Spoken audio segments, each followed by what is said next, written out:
Hi, everyone. Welcome to Unmatched. If you are a brand that wants to enter the US market, this episode is for you. One of the most untapped segments in that market are Latino consumers, especially in sports, as fans, athletes, industry executives. And today we'll explore the opportunity behind the female fandom, not just as inclusive tactic, but mostly as a clear business opportunity. And joining us today is Jennifer Blundell, co founder and COO of Drafted, the first sports media company that bridges the cultural gap between the sports ecosystems and US Latinas. Jennifer, welcome to Unmatched. Hi, Oana. How are you? I'm really good. Excited to have you on. Finally, it's been a long time coming. Yes, thank you so much for having me. Listen, I'm excited to tackle this conversation because I think that, Latinas in sport is a subject that in marketing for some reason we're avoiding. Why do you think that is? That's the age old question. And I think it's just the lack of cultural awareness and humility that exists in these brands, teams, and leagues, those front office decision making spaces. Our identities, our lived experiences are usually not present, or they're not in those executive positions. And so when we're looking at, new consumer fandom segments, those are usually not the first tops of mind, which is understandable. It's not their lived experiences. When we do, the Latino population does come into play, it's usually through that male perspective. And I think we're seeing more now the importance of, okay, the female fandom aspect is there. Now it's just unlocking those diverse female fan segments as well. I was really excited to come across Drafted, and I think you guys are pioneers in recognizing Latinas as a major force in sports. I was wondering because I was also talking to a friend of mine who is very much behind female fandom in motorsports, Mm. and it's also another untapped opportunity. And I find that just as with Latina sports fans, I feel like there's a lot of misconceptions there that are holding us back in tapping into this clear opportunity. What do you think those misconceptions are? The root of it is just that females fans can exist, from tennis to motocross to football, American football, all of the above. We have been overlooked and untapped for so long. And these teams, leagues, and brands are leaving money on the table. And I think it just boils down to, again, is, sports was not created with females in mind from an athlete perspective, from the fandom perspective. And so we've always been an afterthought, right? C'est la vie. I think it's like that and across a lot of categories and industries Yeah. on, and this as well. We've spoken about this. But that fandom is there, right? And I always tell everybody, follow the money. The consumption is there. Latinas have a 26.3 billion-dollar annual sports spends, things like ticketing, watching, attending, merch, apparel. The spending is there, the appetite is there. It's just unlocking it. So I love where you're saying, follow the money. So let's, break down a little bit where the actual opportunity is. I know that you guys did an amazing research that shows Latinas driving 26.3 billion in annual sports spending, which is just crazy if you think about the scale. Yes.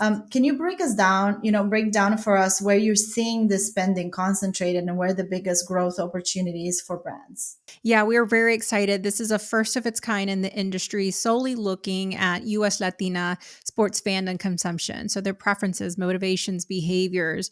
We are releasing it soon. So we're really excited. We just got out of the analysis stage, but the money is there. They are the most passionate fans. And with that passion comes spending. So they are more likely than their counterparts, white female fans and both white male and female fans to attend games, to bring others with them.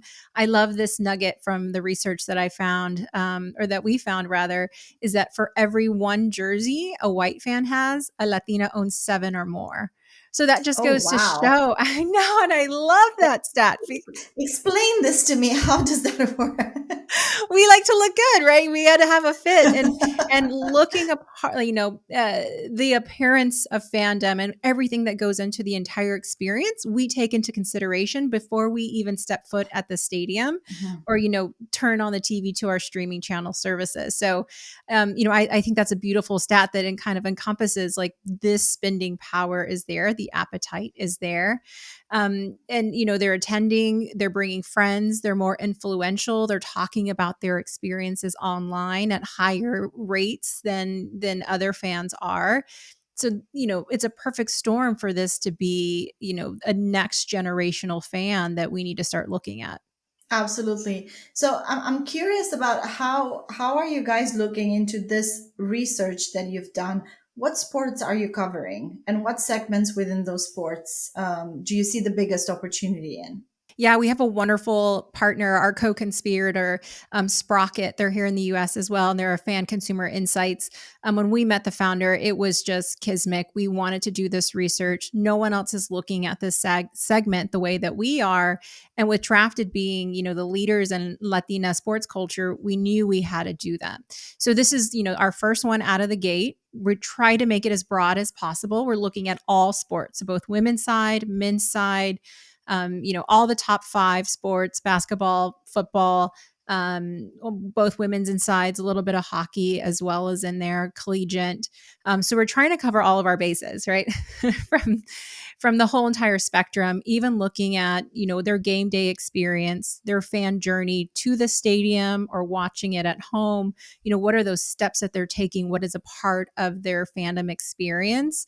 Where are they watching if they're streaming? And again, where are they talking about it online? Because you can't look at young female fans without looking digitally and on social. How are they engaging with sport?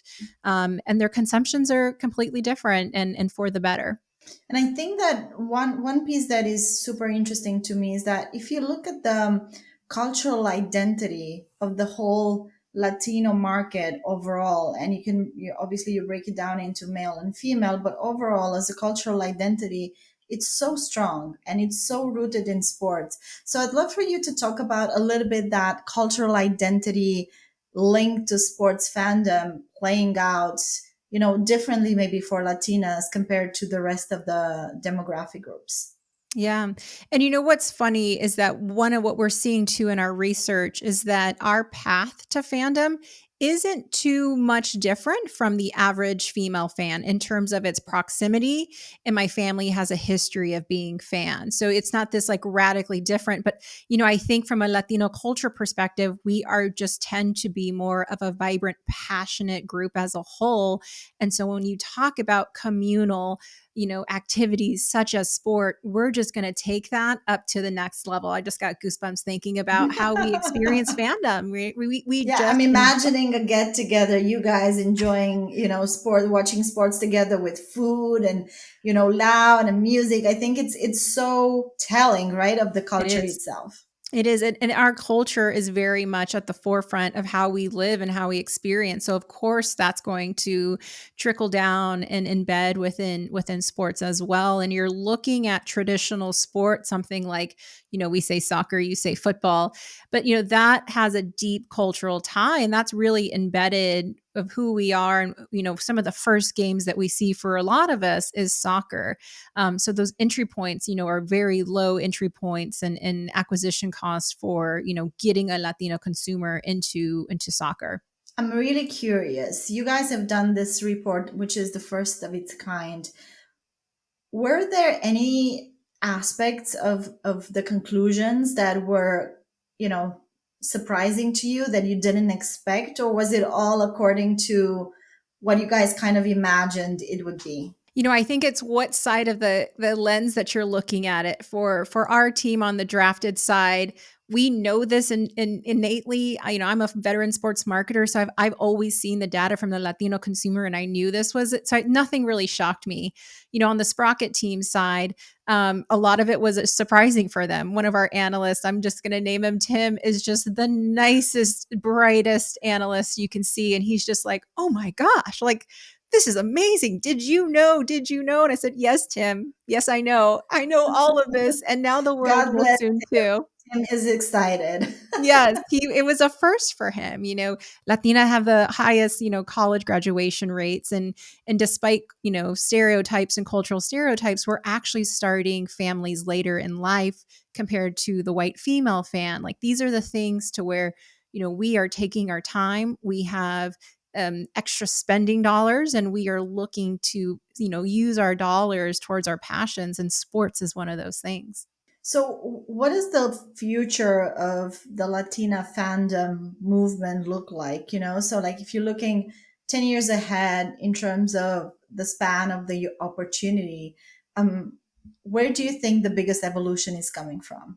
Oh, that is a big question. And if we're looking 10 years, in advance here in the US, we're the new majority of this country. And our spending power has already doubled at this point. Ooh, those are big, big, big opportunities. And so it's like the teams, leagues, and brands who are laying the foundation today are going to be so successful in that 10-year mark because they've already laid down the strategy in order to incorporate and to double down on this audience. But for me, it's looking like higher representation from the athlete perspective, higher representation in the front office, right? You have to include those lived identities in order to truly, welcome them into the fold and market to them. And I think fandom is different too. I'm seeing a lot more females in stadiums, in those decision making processes, a whole lot more merchandise and apparel than exists today for our consumer segment. But yeah, in 10 years, it's to me, it looks like a whole different ball game. And I love that you already addressed the topic of representation because that's such a big one, isn't it?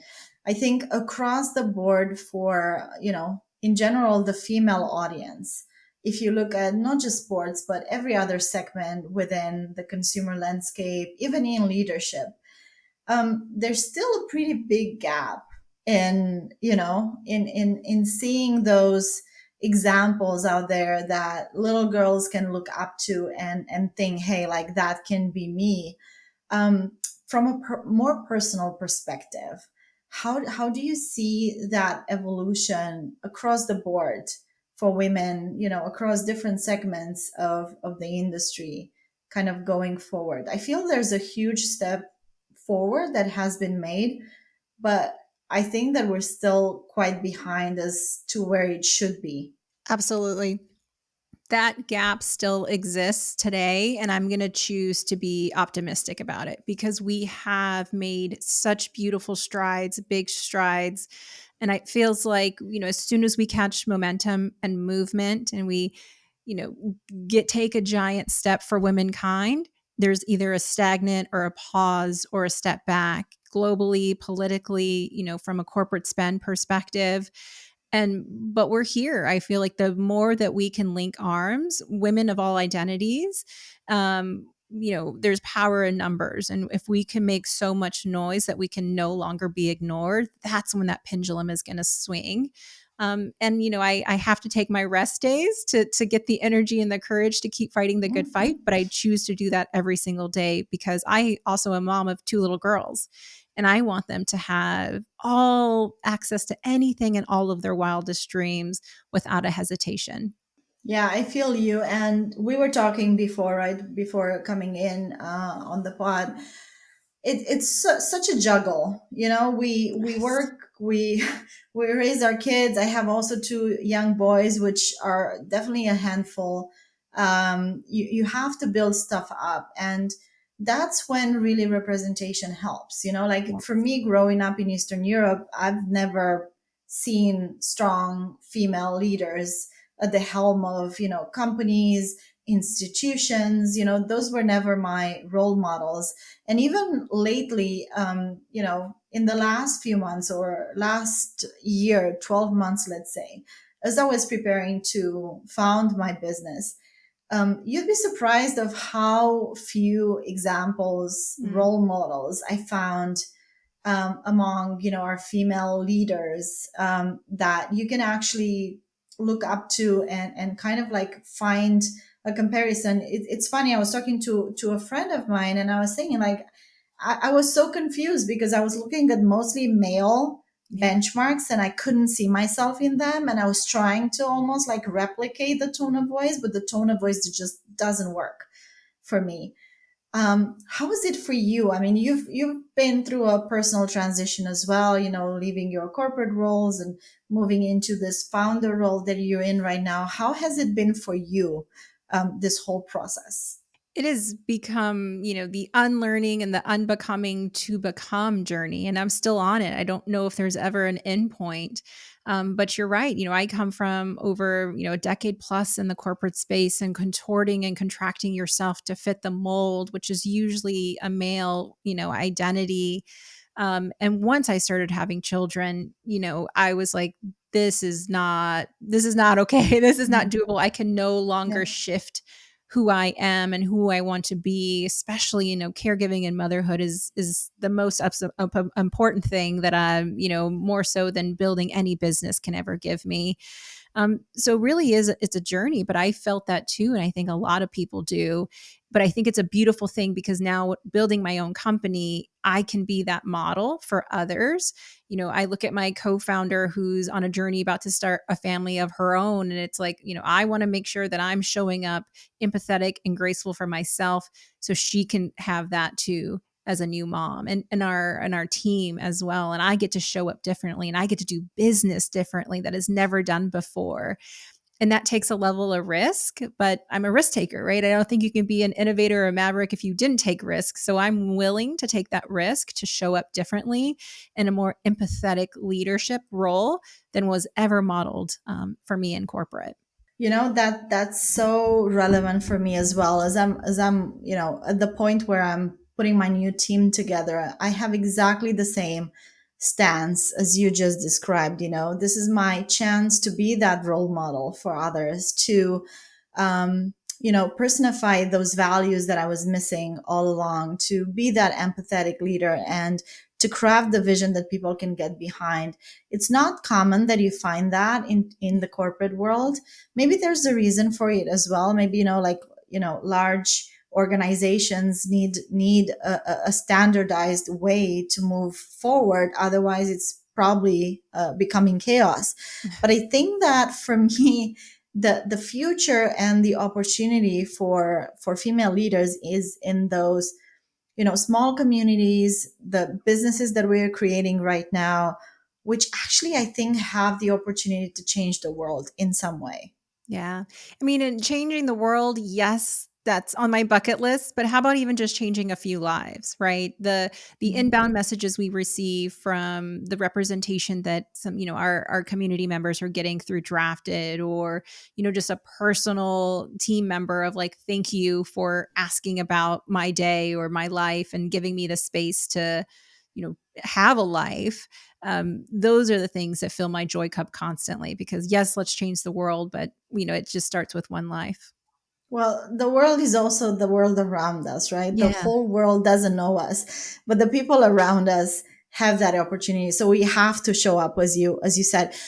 Take me through, the beginning of Drafted. Why did you guys started Drafted in the first place? What are you hoping to achieve, and what's the main goal? Yes, I mean, I look at my wonderful co-founder, Karina Martinez.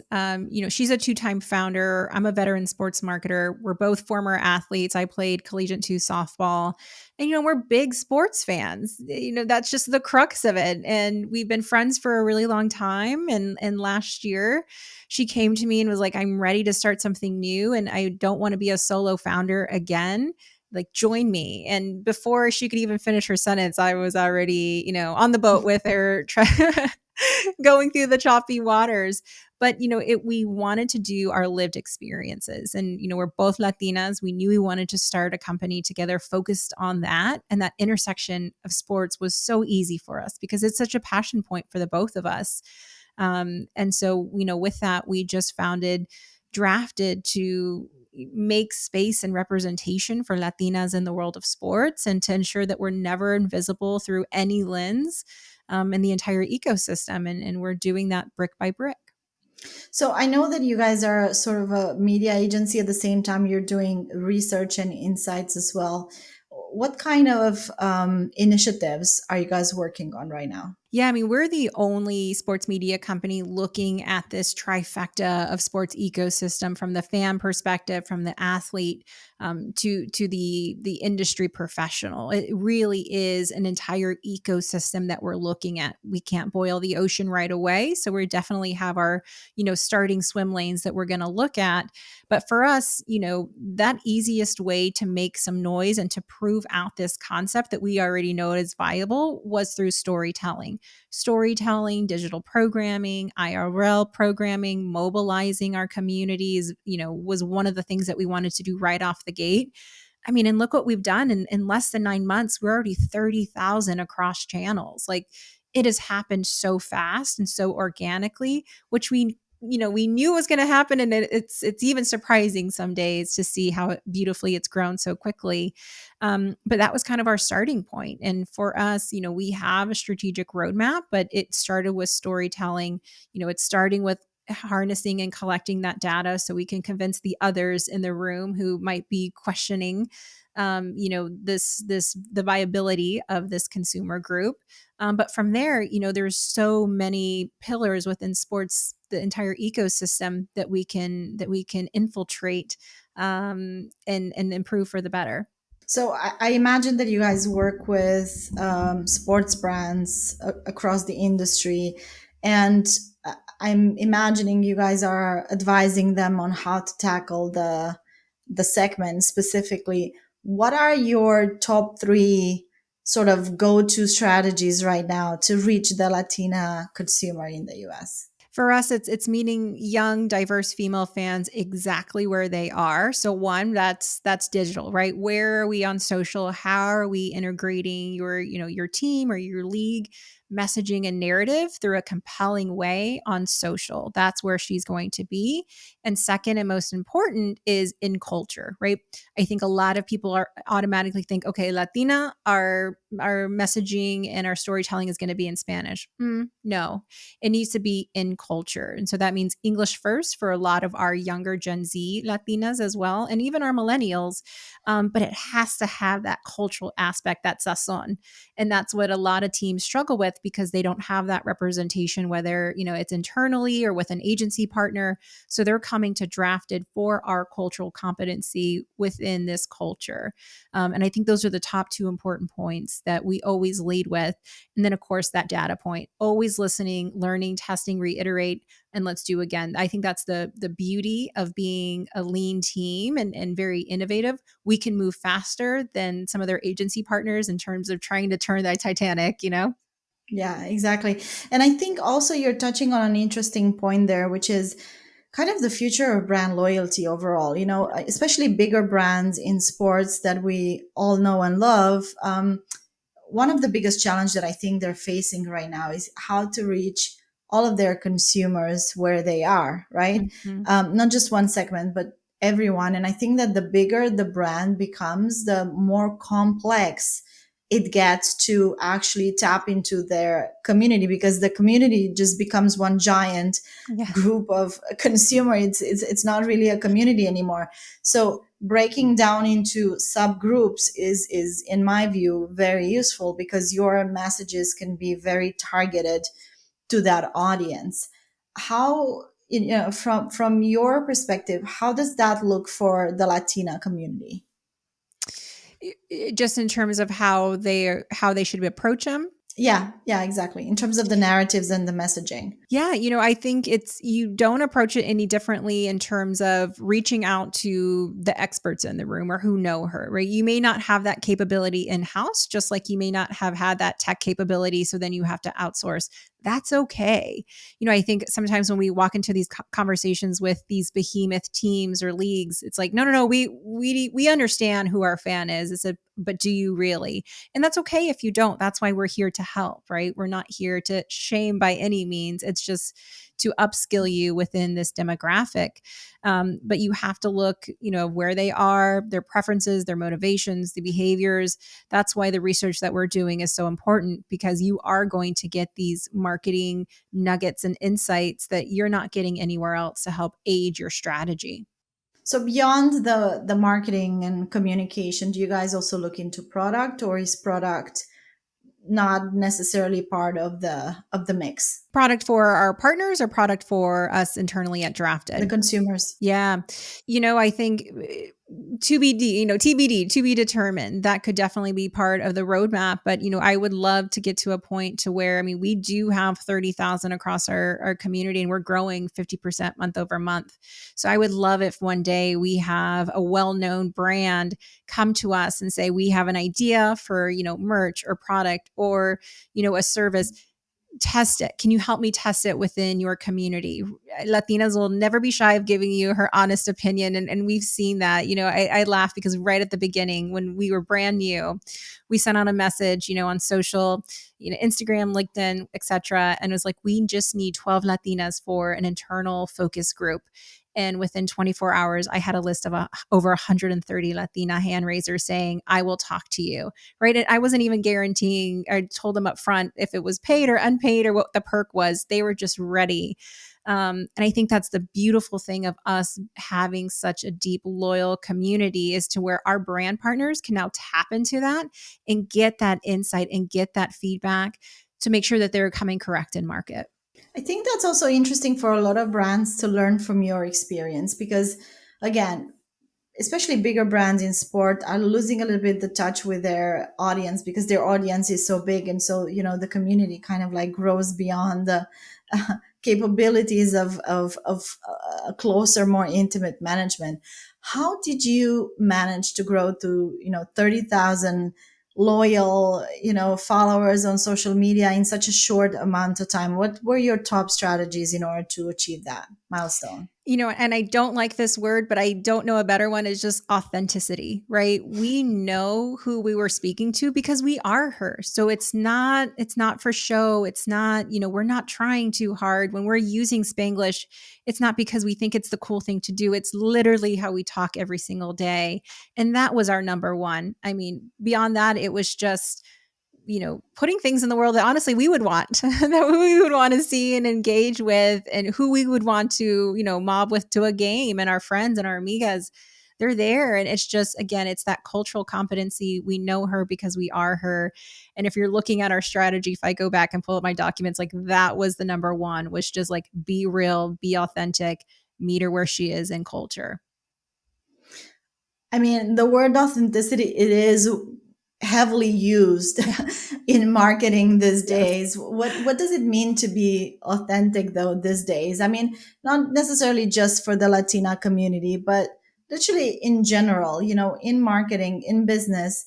It's a word that is so hyper used that I feel that sometimes is losing the meaning. And I wanted to reinvent it. I've named it unmatched, because like if I had to call it authentic one more time, I would have probably just killed myself.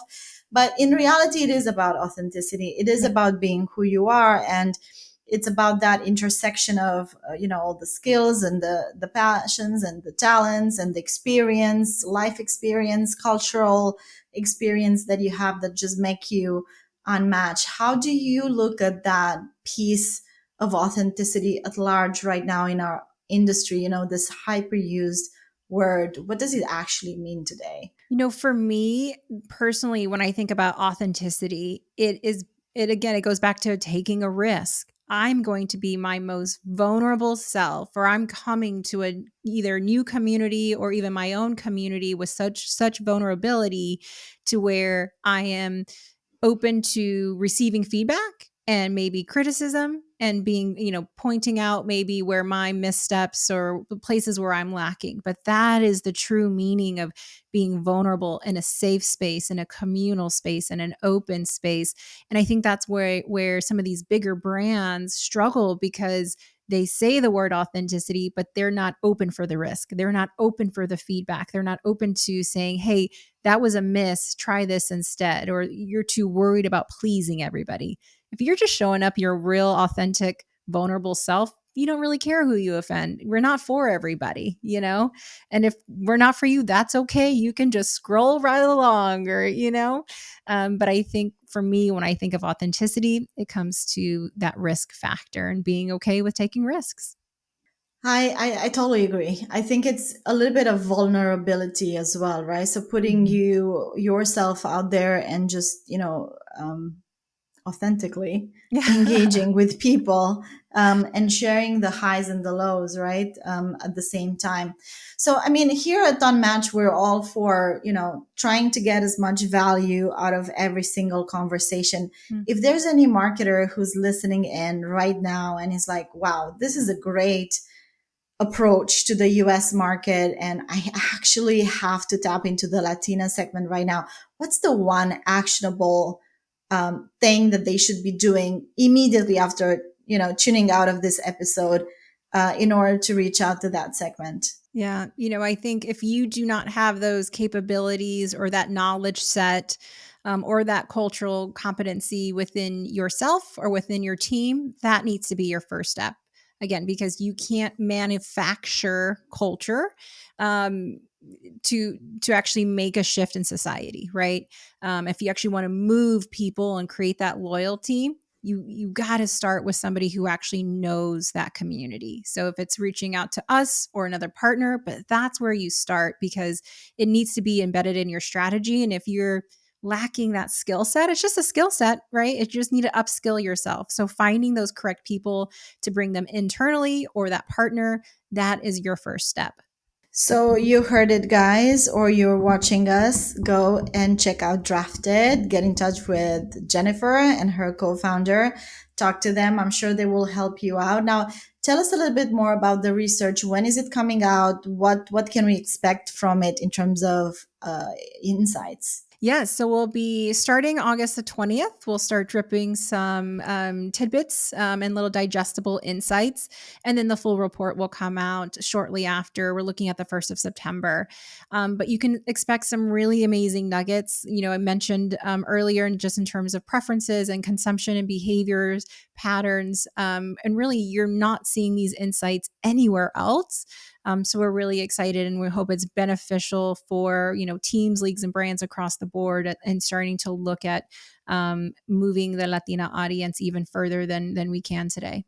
I love that approach also, that you guys are looking at the whole ecosystem. And I feel like the more you can empower every single piece of the ecosystem, the better it will be for everyone. So I absolutely love that approach. And so looking ahead, what is it that makes you excited about what's to come for the future of Drafted, for the future of the Latina engagement and the segment in sports across the board and leadership? How does that future look for you? Yeah. It's a couple of things. Karina, my co-founder, always says we're creating a movement, not just a moment. And we welcome competition. We want more people in the Latina sports space, because that means that, this is a huge consumer segment that we cannot be ignored. But what excites me the most is this, and this is true in any case, Oana, is like, once somebody has been seen for their value or for their culture, there's no going back to that, right? You can't go back to being inside of your box and being unseen. So I see that across our 30,000 right now and growing, of these women saying, I never knew I was missing this piece in my life in terms of like being seen from the sports lens. And there's no going back. So once she's gotten a taste of that, you can't put her back in that box. And so that's really exciting, because then the growth opportunities, and the power that she wields of saying, hey, brand, team, or league, you got to try a little harder. That's exciting to me. Very cool. Well, I'm sure you guys are going to do amazing things at Drafted. Thank you so much for taking the time to be on the podcast today. And yeah, I'm looking forward to see the report, to see what you guys are cooking up at Drafted, and speak soon. Yes, thank you.